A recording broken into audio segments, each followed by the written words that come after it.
Hello दोस्तों, सभी को जय श्री कृष्णा, हरिओम, राम राम। कैसे हो? सब स्वस्थ होंगे, मस्त होंगे। देखिए दोस्तों, अपनी जो क्लास चल रही थी, इतिहास की क्लास चल रही थी, और इस क्लास के अंदर अपन ने कल राजा देखे थे अल्हट और जैतर सिंह। अल्हट और जैतर सिंह की चर्चा अपन ने कर ली थी। आज अपन उनके आगे बढ़ते हैं। तो एक बार चाहूँगा कि जितने भी साथी जुड़ गए हैं सभी मिल कर के और एक बार क्लास को ज़्यादा से ज़्यादा अपने मित्रों के पास शेयर कीजिए। सभी अपने अजीज मित्रों के पास शेयर कीजिए। फिर देखिए अपन चलते हैं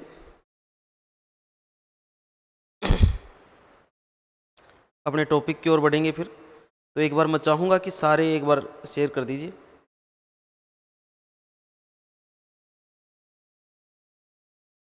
चलिए आइए बात करते हैं। पहले तो कल की बात कर लेते हैं। कल अपन ने देखा, लास्ट राजा अपन ने देखा था जैत्र सिंह। जैत्र सिंह की अपन ने कल चर्चा की थी। अब जैत्र सिंह की चर्चा की थी। जैत्र सिंह के काल के अंदर अपन ने एक तो भूताला का युद्ध देखा था। दो इनके सेनापति, एक का नाम बालक मदन, इनकी चर्चा की थी। सर्वप्रथम चित्तौड़ को राजधानी बनाया, ये चर्चा अपनी हो गई थी। फिर इसके बाद में जैत्र सिंह के बाद में देखोगे तो जैत्र सिंह का बेटा है जिनका नाम है तेज सिंह। क्या नाम है साहब? तेज सिंह।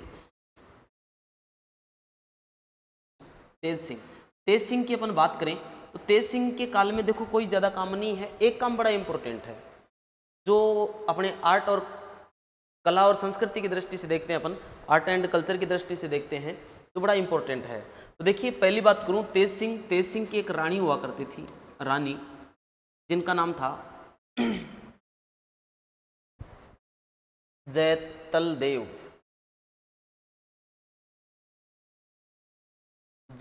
देवी, ये इनकी रानी का नाम था। भाई तेज सिंह की रानी थी जिनका नाम था जैतल देवी।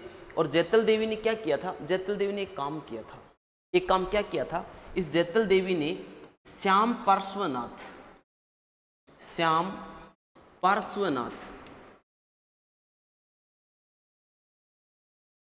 मंदिर का निर्माण करवाया।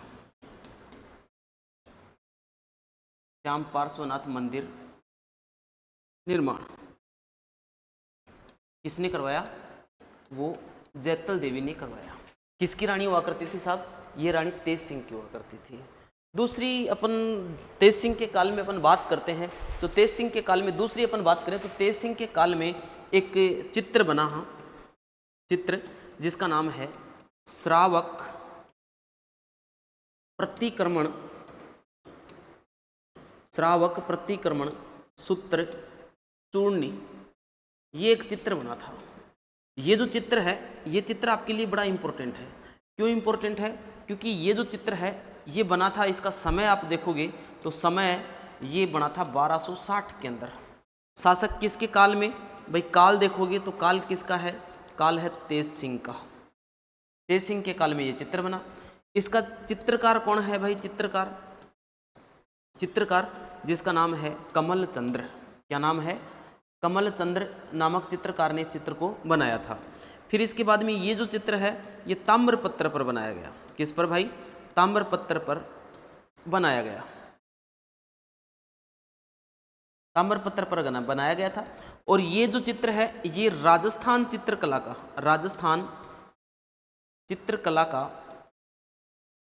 प्रथम चित्र है।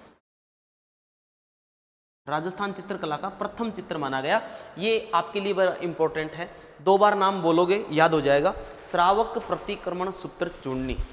तो ये श्रावक प्रतिक्रमण सूत्र चूर्णी ये जो बना था ये किसके काल में बना था? ये बना था साहब तेज सिंह के काल में ये चित्र बना था। फिर इसके बाद में देखिए ये ही तेज सिंह के काल की ये ही एक बात है। तो तेज सिंह के काल में 2 बात हैं, ये बात आप याद रखो ऊपर वाली तो ठीक है, नहीं याद रहे तो भी ठीक है, कोई खास इंपॉर्टेंट बात नहीं है क्योंकि आज तक कभी पूछा नहीं गया। श्रावक प्रतिक्रमण सूत्र चूर्णी के बारे में मैं नहीं कह सकता कि कितनी बार पूछ लिया गया, इसको बहुत बार पूछा गया है। कभी इसका चित्रकार पूछ लिया जाता है, कभी काल पूछ लिया जाता है, कभी कब बना ये पूछ लिया जाता है, राजस्थान चित्रकला का पहला चित्र कौन सा है ये पूछ लिया जाता है। तो ये बातें, ये जो चित्रकला श्रावक प्रतिक्रमण सूत्र चूर्णी जो चित्र है ये आपके लिए बहुत ही इंपॉर्टेंट साबित होगा और भगवान ने सुख शांति रखी तो आपके बीएसटीसी पीटीटी के अंदर ये क्वेश्चन छप सकता है। चलिए फिर इसके बाद में अपन राजा देखें। नेक्स्ट राजा की बात करें तो नेक्स्ट राजा हैं जिनका नाम है समर सिंह। क्या नाम है? समर सिंह। ये साहब सेकंड लास्ट राजा हैं, चित्तौड़ के सेकंड लास्ट राजा हैं जिनका नाम है, चित्तौड़ के रावल शाखा के सेकंड लास्ट है, ठीक है ना, रावल शाखा के सेकंड लास्ट राजा हैं समर सिंह। समर सिंह के बाद में साहब कौन बनेंगे? रतन सिंह, जो रावल शाखा के अंतिम राजा होंगे। भाई रावल शाखा और राणा या महाराणा शाखा, तो रावल शाखा के सेकंड लास्ट राजा हैं कौन? समर सिंह। देखिए समर सिंह की बात करें तो समर सिंह की बातों के अंदर कोई ज्यादा क्वेश्चन नहीं आते। हाँ बिल्कुल, श्रावक प्रतिक्रमण सूत्र चूर्णी राजस्थान चित्रकला का प्रथम चित्र है। देखो समर सिंह की बात करें तो समर सिंह की नामों की बात करें तो देखो एक प्रशस्ति है जिसका नाम है कुंभलगढ़ प्रशस्ति। कुंभलगढ़ प्रशस्ति, और कुंभलगढ़ प्रशस्ति के अंदर समर सिंह जो है, समर सिंह ने क्या कहा है? शत्रुओं, भाई कि समर सिंह बड़ा ताकतवर राजा बताया गया है और कहा शत्रुओं की शक्ति का अपहर्ता है। ये क्या कहा गया कुंभलगढ़ प्रशस्ति में? शत्रुओं की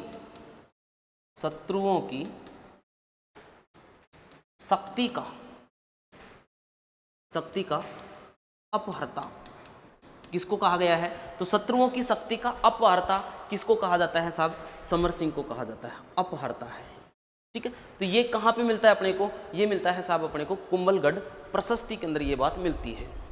फिर देखिए दूसरा है आबू शिलालेख। दूसरा क्या है? आबू शिलालेख।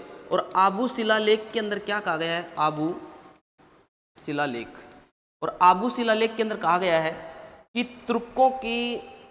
तुर्कों से गुजरात का उद्धारक। क्या कहा गया है? तुर्कों से गुजरात का उद्धारक। ये किसमें कहा गया है? ये कहा गया है आबू शिलालेख के अंदर कि तुर्कों से गुजरात का उद्धारक माना जाता है कौन? समर सिंह। तीसरी बात अपन देखें तो तीसरी बात ये है कि साहब समर सिंह जो है, समर सिंह के दो बेटे थे, भाई दो पुत्र थे। बड़ा पुत्र जिसका नाम है रतन सिंह और छोटा पुत्र जिसका नाम है कुंभकर्ण। तो देखिए ये जो कुंभकर्ण है, कुंभकर्ण ने नेपाल में गुहिल वंश की नींव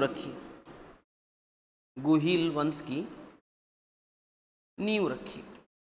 भाई नेपाल के अंदर गुहिल वंश की जो नींव रखी वो किसने रखी? वो रखी साहब किसने? कुंभकर्ण ने। और कुंभकर्ण किसका बेटा है? समर सिंह का पुत्र है। दूसरे बेटे की बात करें तो दूसरा बेटा है रतन सिंह, और रतन सिंह ने अधिकार किया किस पर? चित्तौड़ पर। रतन सिंह ने अधिकार किया कहां पे? चित्तौड़ पे अधिकार किया रावल रतन सिंह ने। और रतन सिंह जो है ये साहब रावल शाखा के अंतिम राजा होंगे जिनके काल के अंदर साका हो जाएगा, अलाउद्दीन खिलजी आक्रमण करेगा और साका हो जाएगा यहाँ पे। तो अब देखिए आपको क्वेश्चन ये पूछ सकता है कि गुहिल वंश का वह शासक जिसने नेपाल में गुहिल वंश की स्थापना की थी, तो वो कौन है साहब? कुंभकर्ण है। किसका बेटा है? समर सिंह का बेटा है। तो साहब ये दो तीन बातें हैं ये कि कुंभलगढ़ प्रशस्ति के अंदर शत्रुओं की शक्ति का अपहर्ता कहा गया है, और आबू शिलालेख जो है उसके अंदर कहा गया है तुर्कों से गुजरात का उद्धारक कहा गया है। और इसके दो बेटे साहब समर सिंह के दो पुत्रों की बात करें, बड़ा पुत्र कौन है? रतन सिंह जिसने चित्तौड़ पे अधिकार किया, छोटा बेटा है कुंभकर्ण जिसने नेपाल के अंदर गुहिल वंश की स्थापना कर दी थी। चलिए अब बात करते हैं, अब अपने जो राजा हैं, मेन राजा आते हैं अपने, जिनका नाम है रावल रतन सिंह। क्या नाम है साहब? रावल रतन सिंह। ये साहब चित्तौड़ के राजा हैं रावल रतन सिंह। ज्यादा कार्यकाल नहीं है इनका। कार्यकाल देखोगे तो कार्यकाल इनका हो जाएगा 1301 से लेकर के 1303, ये इनका कार्यकाल है। 1301 से 1303 तक 2-3 साल रहे, लेकिन बंदे आज तक चर्चा में है साहब। अभी भी रावल रतन सिंह चर्चा में है, क्योंकि थोड़े दिन पहले आपने एक फिल्म देखी होगी, पद्मावत एक फिल्म आई थी, उसके अंदर पूरा विवरण इसी का है, रावल रतन सिंह के बारे में लेकर के वो बात आई थी, वो फिल्म आई थी। तो देखो रावल रतन सिंह को अपन समझ लेते हैं। रावल रतन सिंह की आसपास वालों के साथ इतना संघर्ष नहीं है, रावल रतन सिंह का संघर्ष सिर्फ दिल्ली वालों के साथ है। तो देखिए बात करते हैं अपन रावल रतन सिंह के बारे में। तो देखिए रावल रतन सिंह को देखो तो थोड़ा सा समझ लेते हैं पहले। ये है साहब अपना, प्यारा, नखराला, घुंघराला, रंगीला, हटीला, राजस्थान, ठीक है। और ये जो प्रदेश है वो कौन सा प्रदेश है, ये मेवाड़ प्रदेश है, मेवाड़ प्रदेश। और मेवाड़ के अंदर शक्ति का केंद्र जो है वो क्या है, चित्तौड़। शक्ति का केंद्र क्या है, चित्तौड़ है, ठीक है। और यहाँ के राजा की अपन बात करें तो राजा कौन है साहब, रावल रतन सिंह। राजा कौन है, मालिक कौन है इस क्षेत्र के, रावल रतन सिंह क्या है इस क्षेत्र के मालिक है। तो देखिए अब यहाँ पे अपन बात करते हैं रावल रतन सिंह के समकालीन। आप देखोगे इधर पड़ती है दिल्ली और यहाँ पे आ गया था कौन, अलाउद्दीन खिलजी। और अलाउद्दीन खिलजी से पहले कौन था, अलाउद्दीन खिलजी से पहले था जलालुद्दीन खिलजी।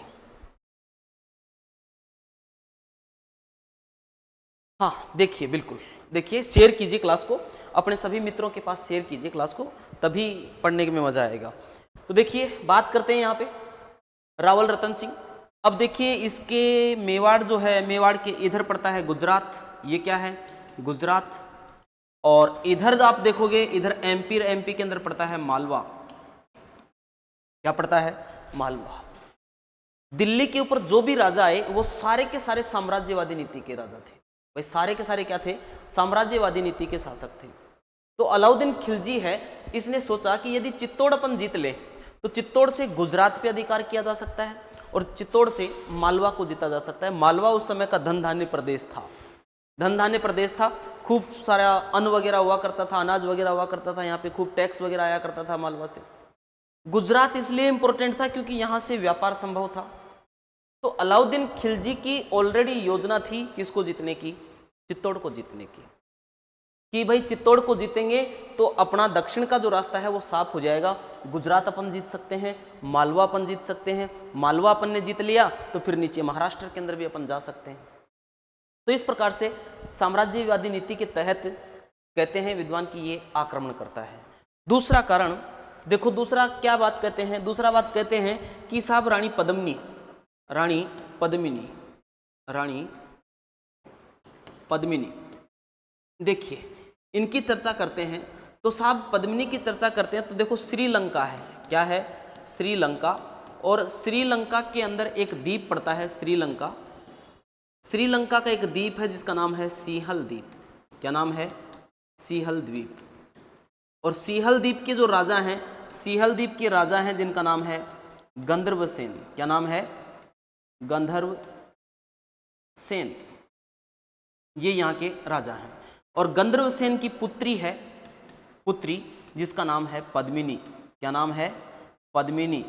और पद्मिनी के पास एक तोता है जिसको बोलते हैं हीरामन तोता, हीरामन तोता। ये दोबारा से देखिए, श्रीलंका, श्रीलंका का कौन सा द्वीप है, सिंहल द्वीप है। सिंहल द्वीप का राजा कौन है, गंधर्व सेन है। और गंधर्व सेन की बेटी कौन है, पद्मिनी है। और पद्मिनी के पास क्या है, एक तोता है।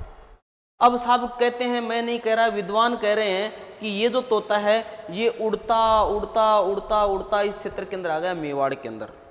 भाई श्रीलंका से तोता उड़ना स्टार्ट करता है और श्रीलंका से उड़ते उड़ते वो तोता कहाँ पे आ गया, मेवाड़ के अंदर आ गया। और मेवाड़ के अंदर इस तोते को एक शिकारी ने पकड़ लिया। शिकारी ने क्या कर लिया, जाल बिछा करके इसको पकड़ लिया। जैसे ही शिकारी ने पकड़ा, तोता बोलने वाला था, तोता ने बोला भाई जी छोड़ दे।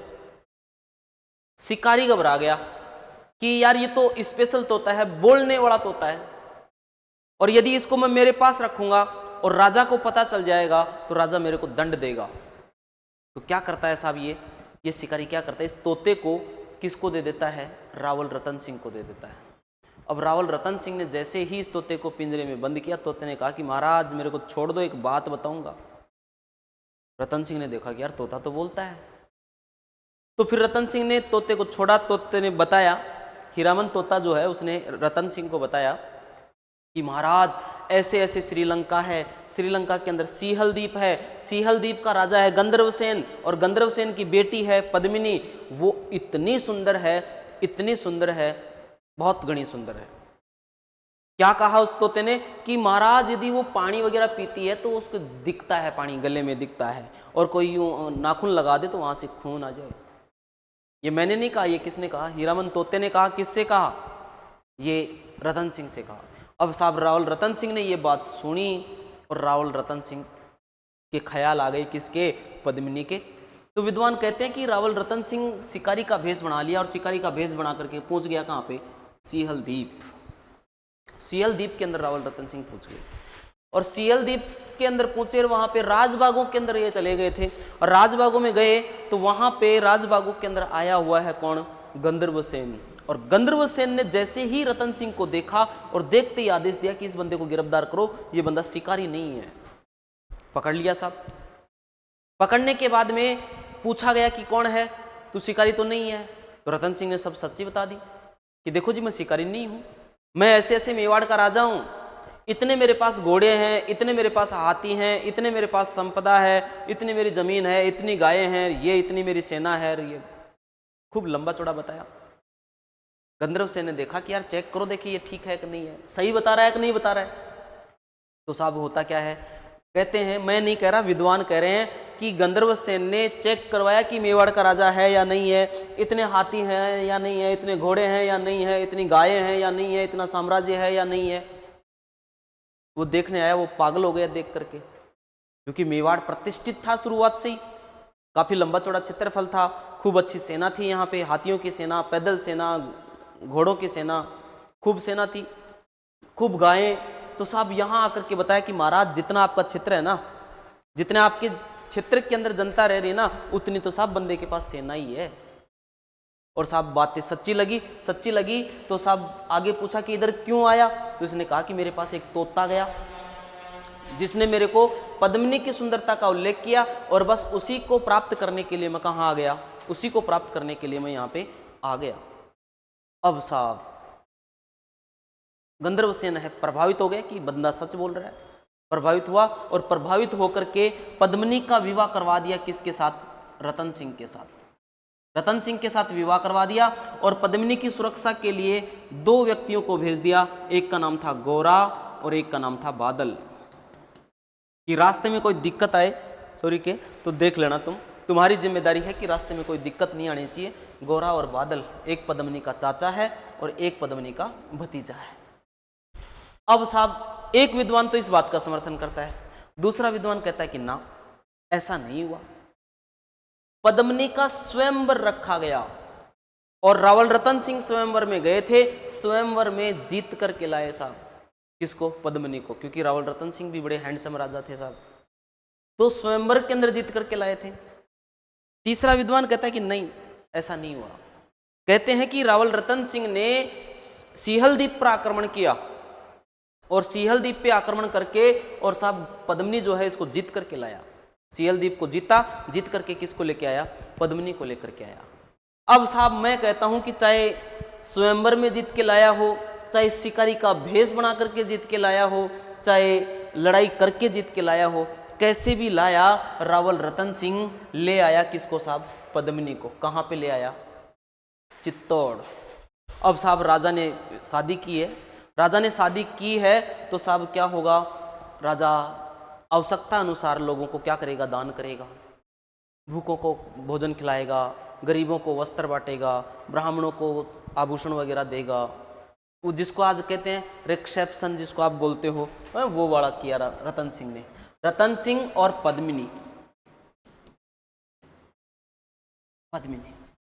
अब देखिए साहब, दोनों ने क्या किया? दोनों ने मिलकर के, विद्वान कहते हैं कि दान किया। दान किया तो साहब रतन सिंह का एक पुरोहित हुआ करता था जिसका नाम था राघव चेतन। क्या नाम था? राघव चेतन। अब राघव चेतन जो है, इसने पता नहीं पद्मिनी को किधर से देखा, और इसने देखा और देख करके ये बावड़ा हो गया कि भाई इतनी सुंदर रानी तो मेरे पास होना चाहिए, इतनी सुंदर रानी को तो मेरे पास होनी चाहिए, क्योंकि मैं बहुत बड़ा तांत्रिक हूं। तांत्रिक था साहब, ये तांत्रिक था, और इसने सोचा कि इतनी बड़ी, इतनी सुंदर रानी तो मेरे पास होना चाहिए। तो साहब ये क्या करने लगा, पद्मिनी के ऊपर डोरे डालना स्टार्ट कर दिया इसने, तंत्र मंत्र लगाना स्टार्ट कर दिया। आप भी देखते हो ना, रोडवेज बसों में जाते हो या और कहीं देखते हो कि मन चाहा प्रेम पाइए, जमीन में दबा हुआ धन प्राप्त कीजिए, हैं किसी को वश में कीजिए, हैं घर क्लेश मिटाइए। ये उस टाइप का सा पुरोहित था, तांत्रिक विद्या का जानकार था। कौन? राघव चेतन। अब होता क्या है, राघव चेतन को बुलाया रतन सिंह ने कि भाई जी हठे आओ। बुलाया, बुला करके कहा कि यार इधर डोरे मत डाल, बहुत दूर से लेके आया हूँ, श्रीलंका से लेके आया हूँ।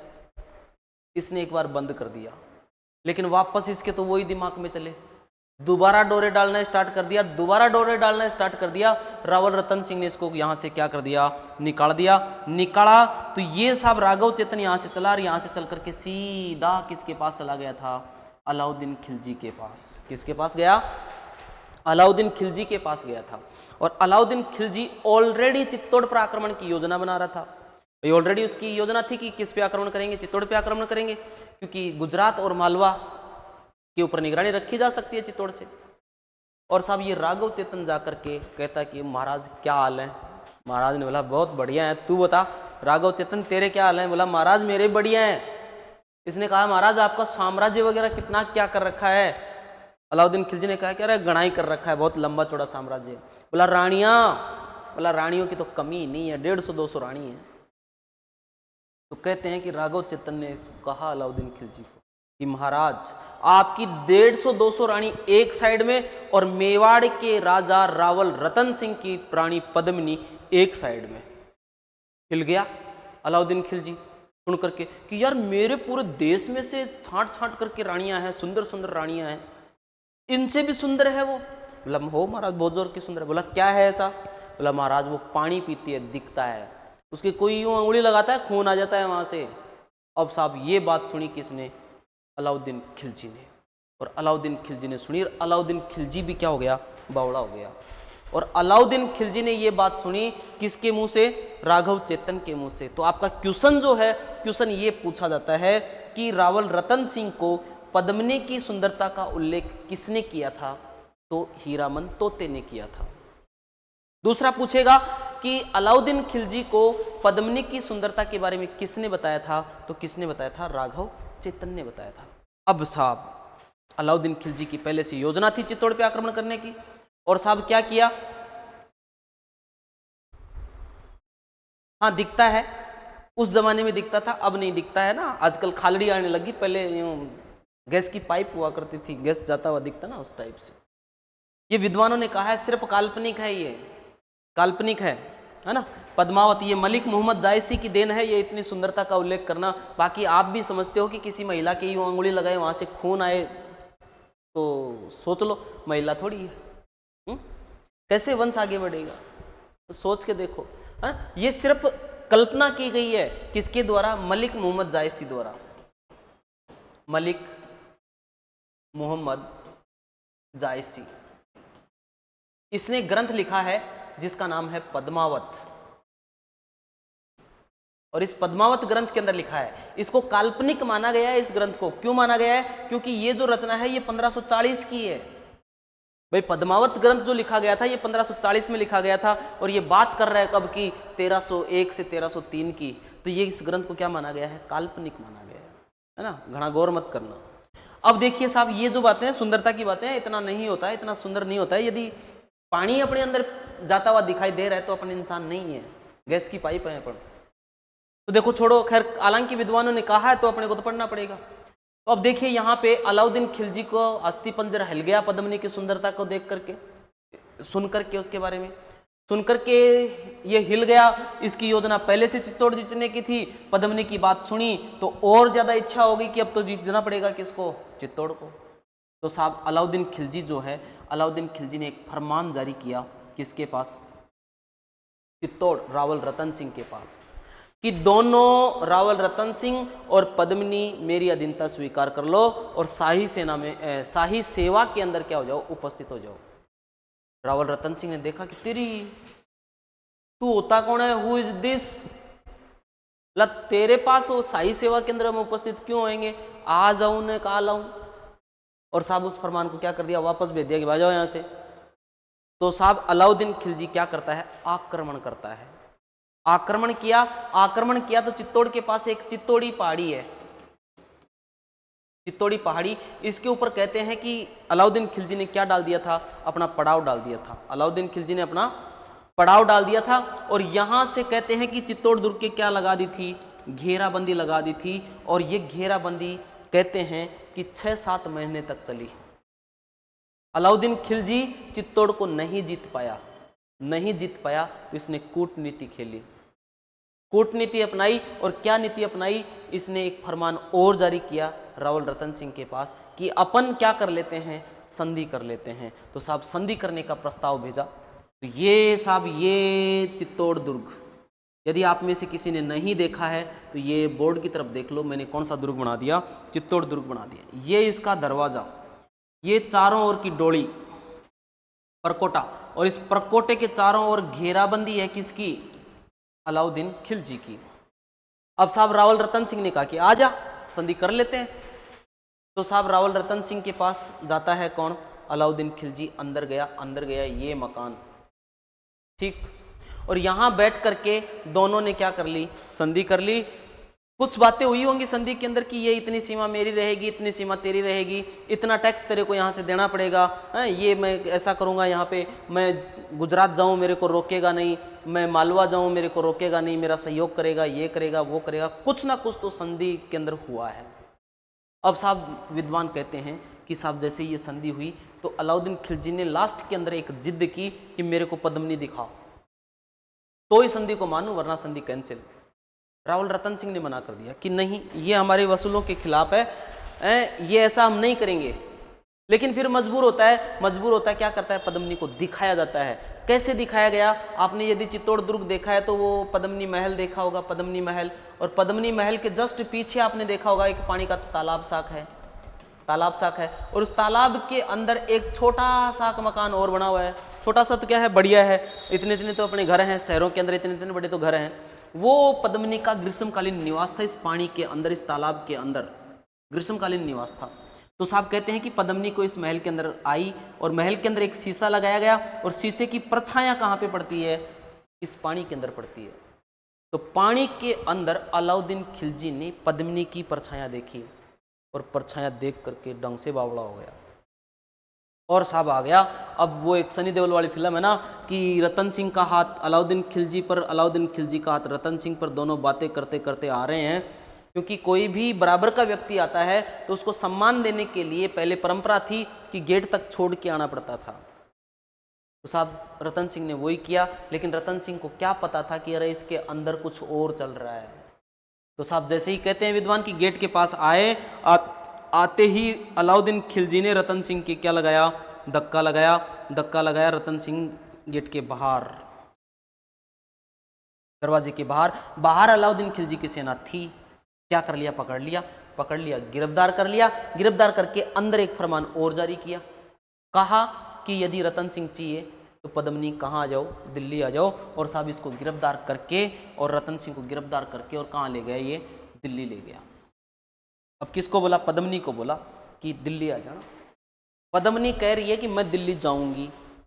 बाकी जो रानियां हैं वो कह रही हैं कि नहीं, यदि रतन सिंह क्षत्रिय होगा तो जीत करके आ जाएगा, नहीं मर करके आ जाएगा। एक महिला छुड़वाने के लिए नहीं जाएगी, ये अपने वसूलों के खिलाफ है। लेकिन विद्वान कहते हैं कि जितनी सुंदर पद्मनी थी उतनी ही सुंदर उसकी सोच थी। अब साहब पद्मनी ने क्या किया, पद्मनी कहा कि मैं जाऊंगी दिल्ली, तो मैं जाऊंगी। तो पद्मनी ने 1600 पालकियां तैयार करवाई और उनके अंदर दासियों को नहीं बिठाया, बढ़िया वाले सैनिक बैठाए, जो योद्धा थे वो सैनिक बैठाए। और साहब 1600 पालकियां लेकर के पद्मनी चली गई कहाँ पे, दिल्ली। अलाउद्दीन खिलजी के पास एक पत्र भेजा कि मैं आ गई हूं दिल्ली, मेरे साथ 1600 पालकियां हैं, 1600 दासियां हैं, रहने की व्यवस्था की जाए। तो साहब कहते हैं कि रतन सिंह ने अलाउद्दीन खिलजी ने आनन फानन के अंदर क्या कर दी, व्यवस्था कर दी। शाम को आया तो पद्मनी कहा कि देख, मैं और रतन सिंह मियाँ बीबी हैं, पति पत्नी हैं, आज तक हम साथ रहे तो आज की रात हम और साथ रहेंगे। अलाउद्दीन खिलजी ने कहा चल ठीक है। तो साहब फिर मिलाया गया, पद्मनी और रावल रतन सिंह को यहाँ पे मिलाया गया। तो पद्मनी ने अपनी योजना बताई, किसको, रतन सिंह को। रतन सिंह को योजना बताई कि महाराज मैं मेरे साथ 1600 पालकियां लेकर के आई हूं और उन पालकियों में दासियां नहीं है, उन पालकियों के अंदर अपन बढ़िया वाले 1600 सैनिक हैं, अपने तो मौका देखो और यहां से भागो। तो साहब कहते हैं कि रावल रतन सिंह और पद्मिनी दोनों ने मौका देखा और मौका देख करके यहां से क्या हो गए, यहां से भागे और कहां आ गए, चित्तौड़ आ गए। इधर हड़कंप मच गई कि पद्मिनी भगा के ले गई, पद्मिनी भगा के ले गई। हड़कंप मची तो ये सेना ही तो ये 1600 पालकियां थी साउथ वालों की तरह है। वो जो घाघरा लुगड़े जो भी पहन रखा था उसको उठाया लगाया है, वो निकला कटार तलवार निकली रोला आ जाओ। और साहब यहाँ पे क्या होता है, युद्ध होता है, लेकिन ये सेना कम थी, 1600 सैनिक जो थे ये कम थे, मारे जाते हैं। और कहते हैं विद्वान कि यहीं पे गोरा और बादल जो रतन सिंह के क्या थे, सेनापति थे, वो भी लड़ते लड़ते यहाँ पे क्या हो जाते हैं, वीर गति को प्राप्त हो जाते हैं। लेकिन सकुशल रतन सिंह और पद्मिनी पहुंच गए कहाँ पे, चित्तौड़। अब साहब ये तो वापस आ गया, वापस आक्रमण कर दिया इसने तो किस पे, चित्तौड़ पे। वही घेराबंदी डाल दी, घेराबंदी डाली। रतन सिंह ने देखा कि यार ऐसे घुट घुट के कितने दिन जिएंगे, इससे तो अच्छा है लड़के मरे इसके साथ। तो साहब दोनों के मध्य युद्ध होता है। युद्ध हुआ तो यहाँ पे क्या हुआ, युद्ध होता है तो यहाँ पे साका होता है। क्या हुआ, साका। अब साके के अंदर दो चीजें होती हैं। साके के अंदर क्या होता है, साका बराबर साके के अंदर क्या होता है, एक तो केसरिया होता है। केसरिया का मतलब है कि जो सैनिक हैं वो केसरिया रंग की पगड़ी धारण करते थे और पगड़ी धारण करके मैदान के अंदर उतरते थे। और उनका एक ही टारगेट होता था कि या तो मैं मर जाऊंगा या सामने वाले को मार दूंगा, घायल होकर के मैं वापस नहीं आऊंगा। जब सैनिक लड़ते लड़ते मारे जाते थे तो साहब जो इनके पीछे जो औरतें हुआ करती थी, रानियां वगैरह हुआ करती थी, वो सैनिकों की पत्नियां वगैरह हुआ करती थी, वो अपना सतीत्व बचाने के लिए क्या करती थी, जोहर करती थी। अब ये जोहर भी दो प्रकार का है, एक जल जोहर और एक अग्नि जोहर।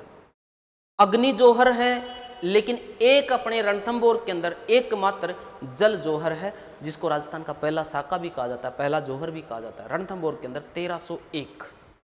तो साहब यहाँ पे केसरिया और जोहर दोनों चीजें एक साथ हो जाती हैं, उन दोनों को मिलाकर के क्या बोला जाता है, साका बोला जाता है। तो साहब यहाँ पे अपन देखें चित्तौड़ का प्रथम साका।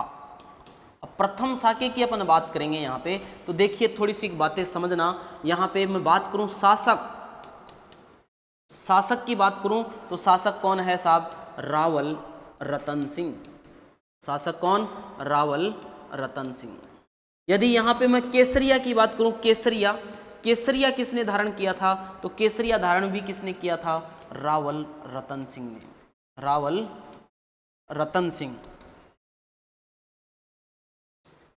रतन सिंह ने क्या धारण किया था, केसरिया धारण किया था। यहां पे मैं जोहर की बात करूं, जोहर किसके नेतृत्व में हुआ था, तो जोहर हुआ था रानी पद्मिनी के नेतृत्व में। रानी पद्मिनी के नेतृत्व में। और कितनी महिलाओं ने, 1600 महिलाओं ने मिलकर के क्या किया था, जोहर किया था। और जोहर भी कौन सा, अग्नि जोहर।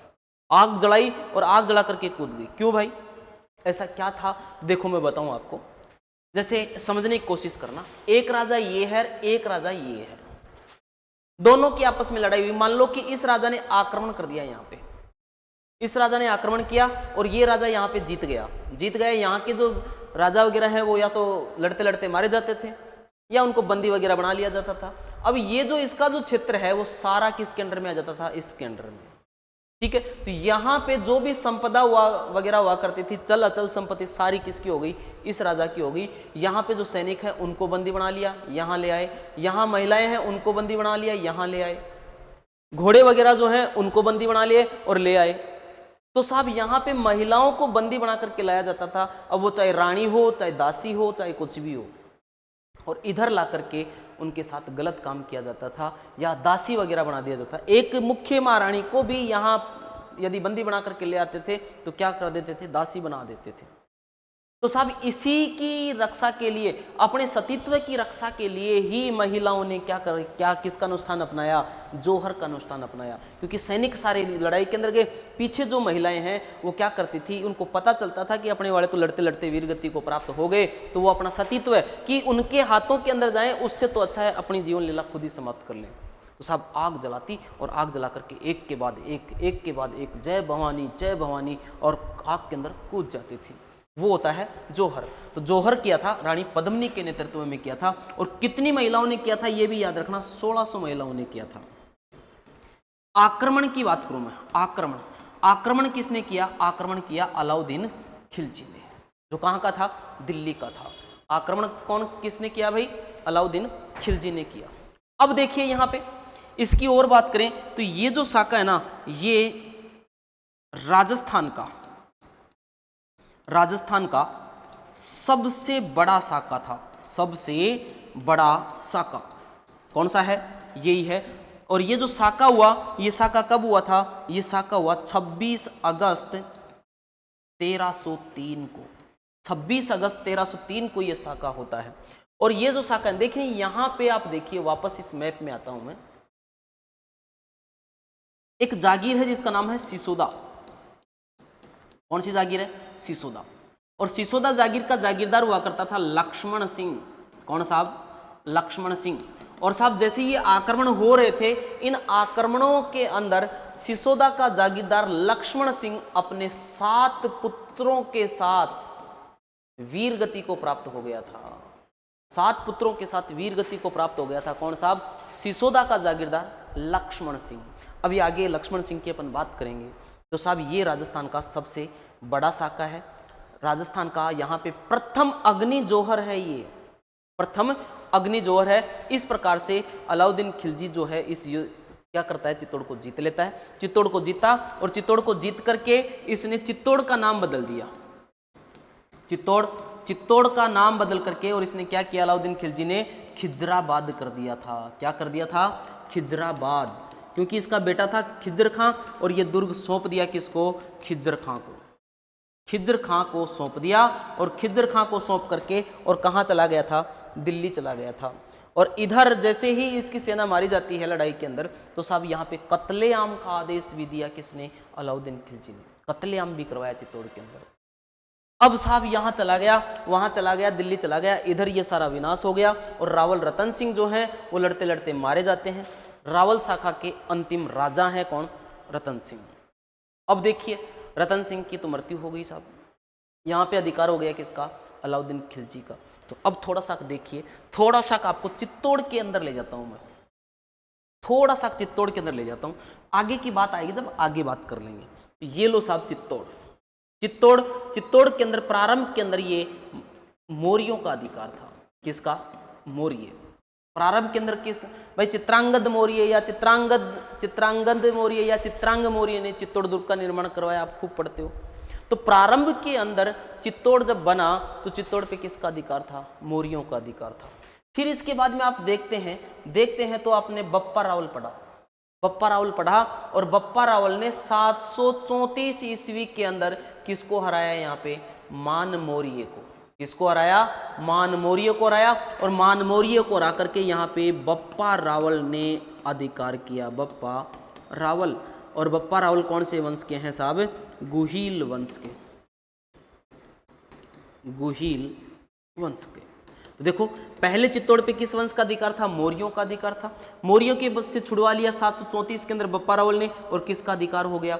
गुहिल वंश का अधिकार हो गया। अब गुहिल वंश चल रहा है और बात आ गई अब 1303 के अंदर। कब की बात आ गई? 1303 के अंदर। और यहाँ पे राजा हुआ करता था रावल रतन सिंह। और रावल रतन सिंह साहब साका हो जाता है। तो यहाँ पे कौन आ गए साहब? खिलजी। किसका अधिकार हो गया? खिलजी वंश का अधिकार हो गया। तो ये 3 स्टेप आप देखना, जैसे जैसे स्टेप बढ़ेगी इसको अपन आगे बढ़ाते जाएंगे। ठीक है। तो साहब अब यहाँ पे मैं कह रहा था कि भाई चित्तौड़ जो है, चित्तौड़ का नाम बदल दिया। क्या कर दिया? खिजराबाद कर दिया। और किसको सौंप दिया? खिज्र खां को। खुद अलाउद्दीन खिलजी कहाँ चला गया? दिल्ली चला गया था। और 1316 के अंदर अलाउद्दीन खिलजी की मृत्यु होगी। तो ये खिज्र खां लालच के अंदर कहाँ गया? दिल्ली गया कि मेरे को क्या मिलेगी? दिल्ली मिलेगी। शेयर कीजिए सारे एक बार क्लास को, है ना। अभी संख्या आपकी वहीं पे अटकी पड़ी है। बहुत अच्छा, 1600 महिलाओं के साथ जोर किया। रावल रतन सिंह, शानदार बताया है।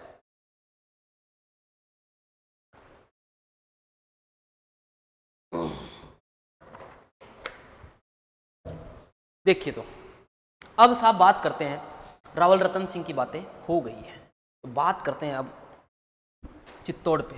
देखिए ये है साहब अपना, प्यारा, नखराला, घुंघराला, रंगीला, हटीला, राजस्थान।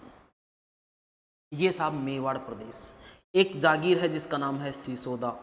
कौन सी जागीर है? सिसोदा। एक शक्ति का केंद्र है जिसका नाम है चित्तौड़। क्या है साहब? चित्तौड़। ठीक है। सिसोदा के ऊपर अधिकार हुआ करता था लक्ष्मण सिंह का। किसका? लक्ष्मण सिंह का। और लक्ष्मण सिंह, अभी मैंने बताया कि चित्तौड़ का जो पहला साका हुआ है, उस साके के अंदर अपने 7 पुत्रों के साथ लड़ता हुआ वीर गति को प्राप्त हो गया साहब। लक्ष्मण सिंह का बेटा, एक बेटा बचा जिसका नाम है अरी सिंह। क्या नाम है? अरी सिंह या अजय सिंह, एक ही बात है, अरी सिंह नाम मिल जाए या अजय सिंह नाम मिल जाए।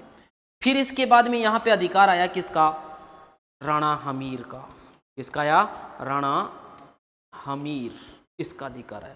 तो देखो पहले कौन? लक्ष्मण सिंह। लक्ष्मण सिंह 7 पुत्रों के साथ वीर गति को प्राप्त हो गए साहब।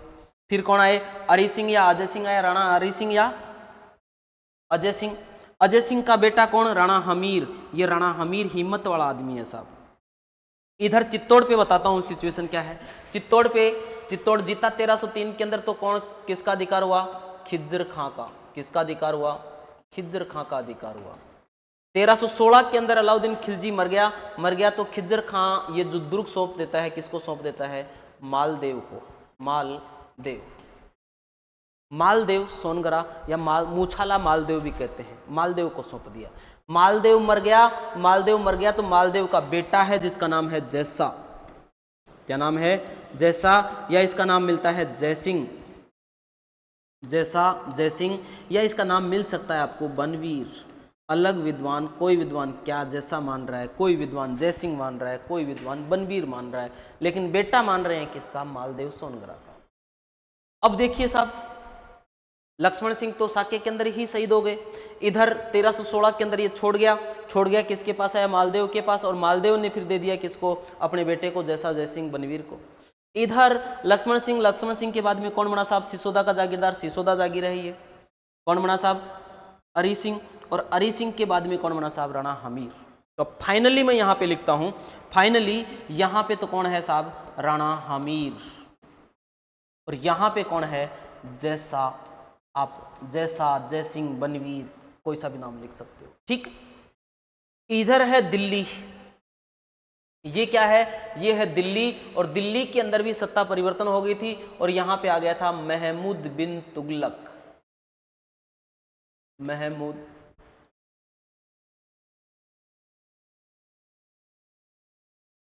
महमूद बिन तुगलक। ये लो जी, महमूद बिन तुगलक। महमूद बिन तुगलक। महमूद बिन तुगलक का अधिकार आ गया किस पे? दिल्ली पे। तो अब देखिए यहां पे होता क्या है। राणा हमीर है, सिसोदा का जागीरदार है। जैसा जयसिंह चित्तौड़ का राजा है। और दिल्ली पे किसका अधिकार आ गया? महमूद बिन तुगलक का अधिकार आ गया। राणा हमीर हिम्मत वाला व्यक्ति है साहब। राणा हमीर ने देखा कि चित्तौड़ वाला जो है ना, सल्टा देंगे इसको, कोई ज्यादा खास बात नहीं है। राणा हमीर ने देखा कि उधर कौन है, क्योंकि किसके अंडर में है? दिल्ली के अंडर में है चित्तौड़। तो राणा हमीर ने देखा दिल्ली पे कौन है? बोला महमूद बिन तुगलक है। बोला नाम ही ऐसा है तो उसको तो वैसे ही पाड़ के खा जाएंगे। तो साहब करता क्या है राणा हमीर? राणा हमीर ने 1326 के अंदर, कब की बात? 1326 के अंदर राणा हमीर ने आक्रमण कर दिया। किसके ऊपर? चित्तौड़ पे आक्रमण किया और सल्टा दिया किसको? जैसा, जयसिंह या बनवीर की हत्या कर दी। और क्या जीत लिया साहब? चित्तौड़ जीत लिया। किसने? राणा हमीर ने।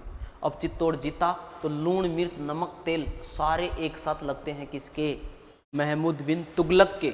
और साहब इसके क्यों लगे? क्योंकि चित्तौड़ जो था दिल्ली के अंडर में था, इसलिए महमूद बिन तुगलक के ये हुआ कि यार अपने अंडर से एक दुर्ग चला गया।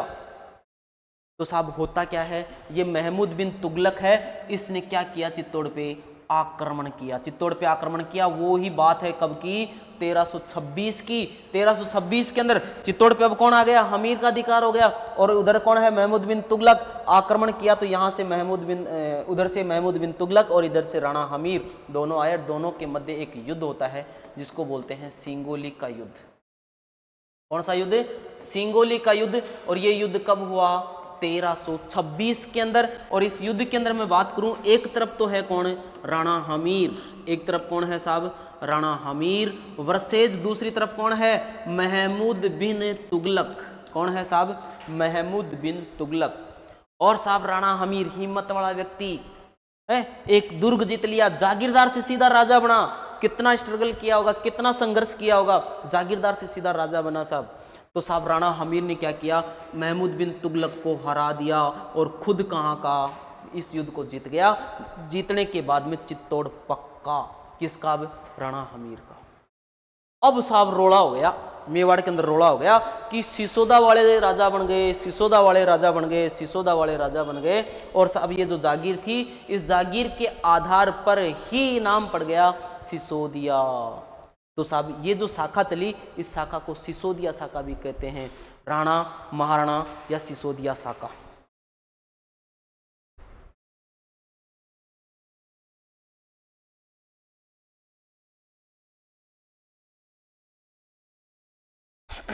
चलो देखो, देखिए आगे देखिए, क्या ऐसा क्या लिख दिया आपने जो काटना पड़ रहा है, भोले बालक ऐसा क्या लिखा है, काटना पड़ रहा है। कम से कम नजरें तो पढ़ने देता मेरे दोस्त, पता तो चलता।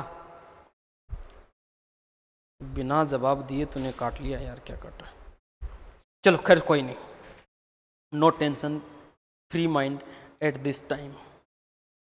गुड इवनिंग सबको, गुड इवनिंग। ये रोहन जाट कह रहा है सबको गुड इवनिंग भाई, सबको गुड इवनिंग। देखो आओ, अब साहब राणा हमीर की बात करते हैं। तो राणा हमीर, ये लो जी, नोट्स उतार रहा है वो उतार लो, समझा दिया मैंने सारा। राणा हमीर, और राणा हमीर का कार्यकाल देखोगे तो 1326 से लेकर के और 64। देखो राणा हमीर ने सबसे पहले तो क्या किया, सिंगोली का युद्ध लड़ा। क्या लड़ा, सिंगोली का युद्ध। एक सिंगोली और एक गिंगोली है, दो अलग अलग युद्ध है। गिंगोली पर्वतसर के अंदर पड़ता है, सिंगोली मेवाड़ के अंदर है। सिंगोली का युद्ध, पहला काम तो ये किया। और कब किया, 1326 में युद्ध को जीता है। जैसा जयसिंह बनवीर को मारा, और साहब जैसे ही ये जैसा जयसिंह बनवीर को मार करके चित्तौड़ जीता, सिंगोली का युद्ध जीता, तो साहब नाम आए।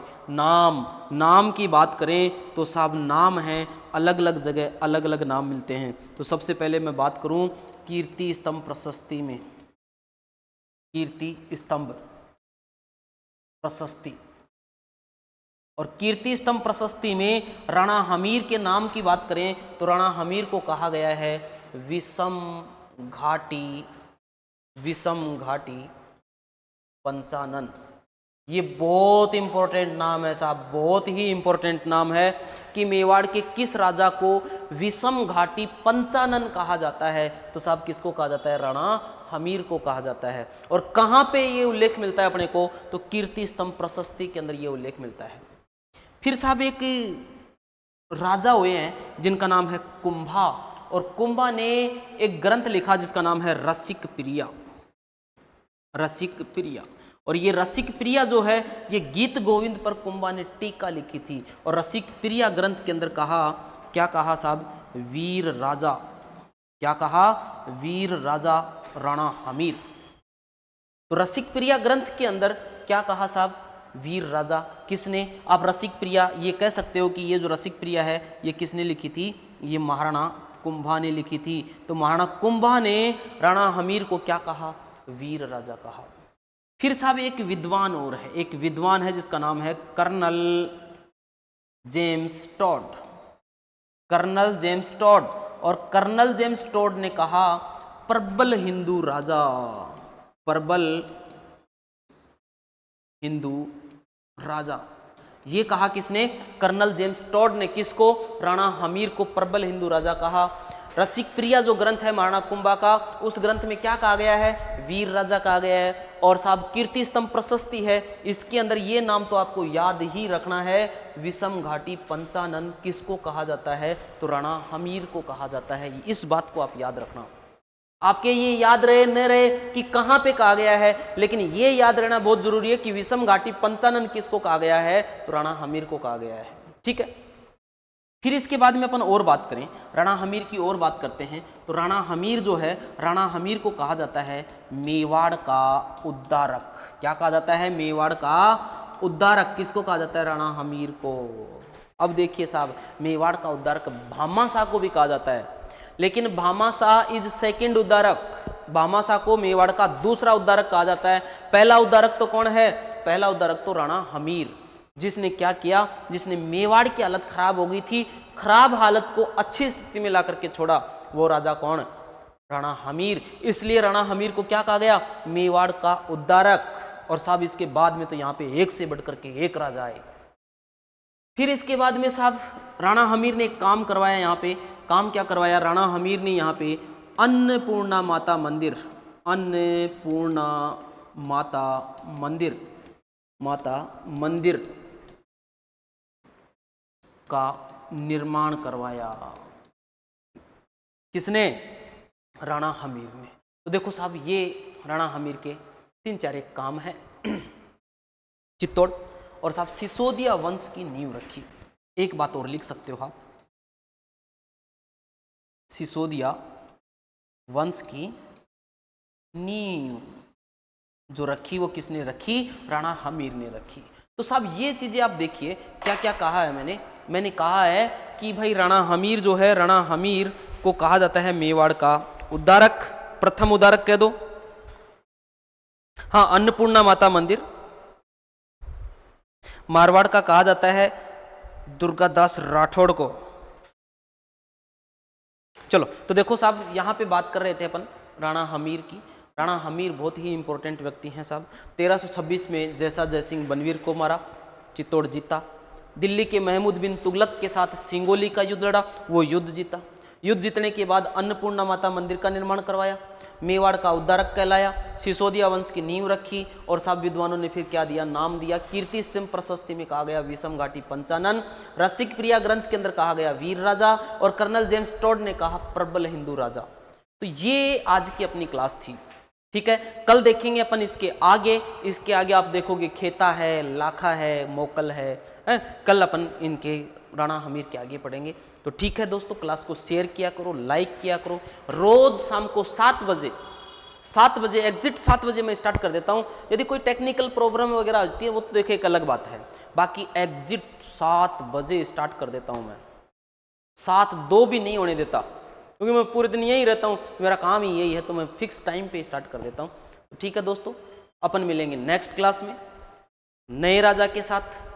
तब तक आप सबको मेरी तरफ से शुभ रात्रि। सबको बहुत बहुत धन्यवाद।